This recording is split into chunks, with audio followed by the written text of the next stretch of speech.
தமிழ்நாட்டில் பெரிய நடிகர்களின் புது படங்கள் எதுவும் வெளியாகாத நிலையில் ரீரிலீஸ் செய்யப்படும் படங்கள் வசூல் வேட்டை நடத்தி வருகின்றன. அந்த வகையில் சமீபத்தில் தளபதி விஜயின் கில்லி படம் 20 ஆண்டுகளுக்கு பிறகு வசூல் வேட்டை நடத்தி வருகிறது. இந்த படம் இதுவரை ரூபாய் 25 கோடிக்கும் மேல் வசூல் செய்துள்ளது. இன்னும் சில நாட்களில் கில்லி படத்தின் லைஃப் டைம் வசூலை கடந்துவிடும் என்று கூறப்படுகிறது.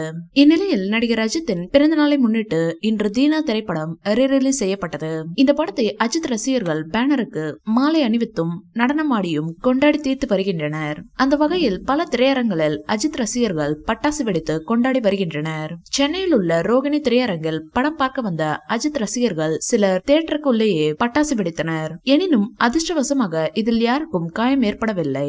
இது தொடர்பான வீடியோ சமூக வலைதளங்களில் வைரலானது. இந்நிலையில் சென்னை காசி திரையரங்கில் தீனா படம் பார்க்க வந்த அஜித் ரசிகர்கள் சிலர் தளபதி விஜயின் கில்லி பட போஸ்டரை கிழித்தனர். இந்த படம் பார்க்க வந்தவர்களிடையே பெரும் அதிர்ச்சியை ஏற்படுத்தியது. இது தொடர்பான வீடியோவும் இணையத்தில் வேகமாக பரவியது.